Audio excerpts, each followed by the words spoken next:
I'm Emily. And I'm Paul. It's so great to be here with you all today. Absolutely, Paul. Today we have a super important and interesting topic for our lovely listeners. We're going to talk about feelings. Yes, feelings. It's something we all have, right? Happy, sad, excited, all of them. And learning to talk about them in English is a fantastic step in your language journey. It really is. Before we jump in, a quick, friendly reminder to everyone watching or listening, please share this episode with your friends who are learning English, subscribe to Mr. English channel if you haven't already, and hit that like button. It really helps us a lot. And we love seeing your comments too. Let us know what you think. Okay, Paul. Let's start with why talking about our feelings is so important. Sometimes it can feel a little bit difficult, right? Yes, it can. But it's so good for us, Emily. When we talk about how we feel, it helps our mental health. It's like letting out a little bit of what's inside. Exactly. It's not good to keep everything inside. And when we express our feelings, it helps us with communication. People understand us better. That's true.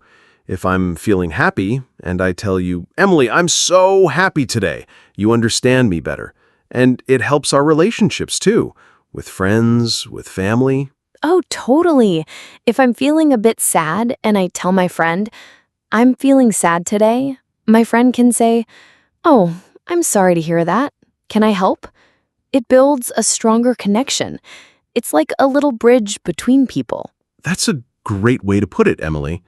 So talking about feelings is good for our mind, good for understanding each other, and good for our friendships. Wow. Yes. Wow.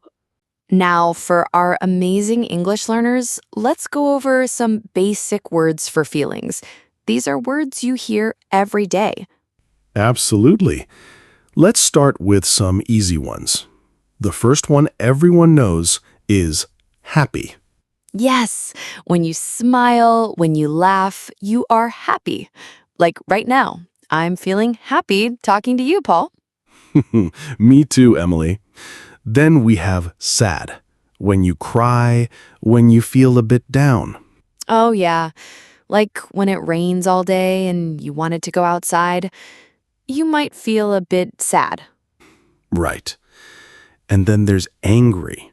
When you feel hot, maybe you want to shout a little. Like when you miss the bus, you might feel a little angry. Oh, yes, that's a good one. And what about tired? When you want to sleep. Oh, I feel tired sometimes after a long day of talking on podcasts. Just kidding. But seriously, after a long day, you feel tired. Good one. And excited. When something good is going to happen. Like before a holiday trip, you feel so excited. Yay! Exactly. And scared. When something makes you feel a bit afraid. Like watching a spooky movie, you might feel scared. Ah! Or when you hear a strange noise at night. And finally, for our basic list, nervous. When you have a big test or you have to speak in front of people. I remember feeling nervous before my first podcast, but now I feel happy. See, practice makes perfect. Now, a very important tip for our listeners, the difference between I feel and I am. Oh yes, this is very useful. When we talk about feelings, we often say, I feel happy or I feel sad. That's right. It describes your current state, how you are feeling right now. But you can also say, I am happy or I am sad. Both are correct. Yes. So you can say, I feel tired or I am tired. Both mean the same thing. Don't worry too much about the difference at this stage. Just pick one and use it. Perfect advice, Paul. Okay, now let's try some more specific feelings. These words can help you describe how you feel in more detail. Ooh, I like this. First, frustrated. This is when you try to do something, but it's very difficult and it's not working. Yes, like when you try to put together some furniture and the instructions are unclear. You might feel very frustrated. Brr. Exactly. And overwhelmed. This is when you have too much to do, too many things on your mind, and you feel like you can't manage it all. Oh, that's a common one for students, right? Too much homework, too many tests. You might feel overwhelmed. Too much. Exactly. And anxious. This is similar to nervous, but maybe a bit stronger. It's when you worry a lot about something, maybe something that hasn't happened yet. Like before a very important job interview, you might feel very anxious about it. Your stomach might feel a bit funny. Yes. And proud. This is a good feeling. When you do something well or someone you love does something well, you feel proud. Like when you finish a big project, you feel so proud of your work. Yay, I did it. Or when your child learns to ride a bike, you feel so proud. Aw, that's a lovely feeling. And lonely. This is when you feel alone, even if there are people around. You just wish you had someone to talk to. Yes, sometimes we all feel a little lonely. It's okay to feel that way. Absolutely. Then we have confident. This is when you believe in yourself and your abilities. You feel strong and ready. Like when you know the answer in class and you feel confident to raise your hand. Yes. And finally, for this section, disappointed. This is when something you hoped for doesn't happen, and you feel a bit sad because of it. Oh, like when your favorite team loses the game. You feel very disappointed. Yes, that's a good example. Now, let's talk about how to describe how strong a feeling is. We can say a bit sad or completely devastated. This is super useful. A bit sad means a little sad, like if your ice cream falls on the ground. Oh no, so sad. But completely devastated means very, very sad, like if you lose something very important to you. Exactly. Or a little bit nervous versus extremely anxious. Extremely means very, very. So you can add words like a bit, a little, very, really, completely, or extremely to show how strong your feeling is. It adds more color to your sentences. Fantastic. Now, let's have some fun with English idioms. These are phrases where the meaning isn't always clear from the individual words, but they are very common. I love idioms. They make English sound so natural. The first one is, I'm on cloud nine.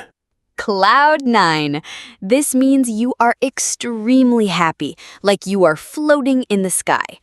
My vacation starts tomorrow. I'm on cloud nine. That's a great feeling. Then, I'm feeling under the weather? This one means you are feeling a bit sick, not completely well, like you have a cold. I can't come to the party tonight. I'm feeling under the weather. Yes, it's a nice way to say you're not feeling well without being too specific. Next, he's walking on eggshells. Oh, this one is interesting. If someone is walking on eggshells, it means they're being very careful not to upset someone because that person is easily angered or sensitive. Like, you have to be very careful with what you say. Yes, like fragile eggs. You don't want to break them. And finally, it broke my heart. This means something made you very, very sad or deeply disappointed.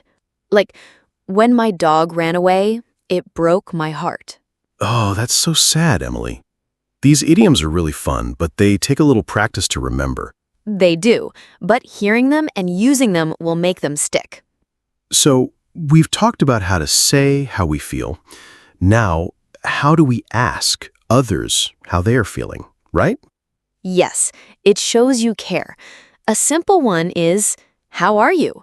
But sometimes people just say, I'm fine. If you want to know more, you can ask, how are you really feeling? That's a good one. It shows you are truly interested. Or if someone looks a little sad, you can ask, do you want to talk about it? Perfect. It gives them a chance to share, but they don't have to if they don't want to. It's an open door. And another one, if someone seems deep in thought or worried, you can say, is something on your mind? Ooh, I like that one, Paul. Is something on your mind? It means, are you thinking about something difficult? Or are you worried? These are very gentle ways to ask. These questions are so helpful for connecting with people. And after someone shares their feelings, how do we respond? We want to be kind and understanding. We call this empathy. Yes, empathy means understanding and sharing the feelings of another person. So if someone tells you they are sad, you can say, that must be really hard. That must be really hard. It shows you understand that their situation is difficult, or I understand how you feel. Yes, it means you can relate, even if you haven't been in the exact same situation. Another good one is, I'm here for you. I'm here for you. This is so powerful. It means I will support you. You are not alone. And a simple but very important one, thanks for sharing that with me. Yes, when someone shares their feelings, it's a big step.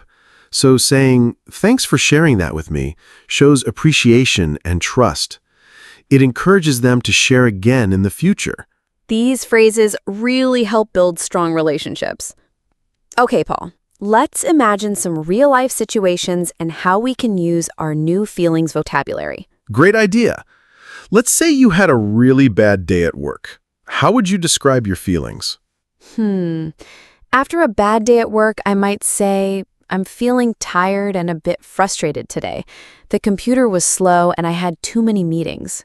Good one. Or I'm feeling a bit overwhelmed after all that work today. Perfect.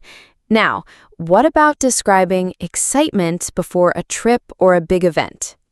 Oh, that's easy. I'm so excited for my vacation next week. I can't wait. Or I'm on cloud 9 about the concert tomorrow. Love it. And what if you want to express sadness after a breakup or a disappointment? This can be difficult, but it's important to talk about. Yes, it is. You might say, I'm very sad about the breakup. It broke my heart. Or, I'm really disappointed that the project didn't work out. These examples show how we can use different words to match the situation. It makes your English sound much more natural. Exactly. Practice these in your head or even out loud. Now, let's talk about feelings at work. Sometimes it's hard to talk about stress in a professional way. It is, but it's also important for our well-being. If you're feeling too much pressure, you can say, I'm feeling a bit burned out. Burned out means you are extremely tired and stressed from too much work, like a candle that has burned completely down. Yes. And if you need a break, you can say, I need a mental break. A mental break means you need a short time away from work or thinking just to relax your mind. It's very common to feel this way sometimes. These phrases are good for talking to a manager or a colleague if you need to. They are polite and professional. Very useful. Paul, let's talk a little bit about how different cultures express emotions. It's really interesting. Oh, yes. In some cultures, people might not talk about their feelings as much. They might keep them more to themselves. That's right. And in other cultures, it might be very normal and even expected to share how you feel openly. Sometimes, English can feel a bit more direct or open when talking about feelings compared to some other languages. Yes, exactly. In English-speaking cultures, it's often seen as a good thing to be able to express your feelings clearly. It shows honesty and helps build trust.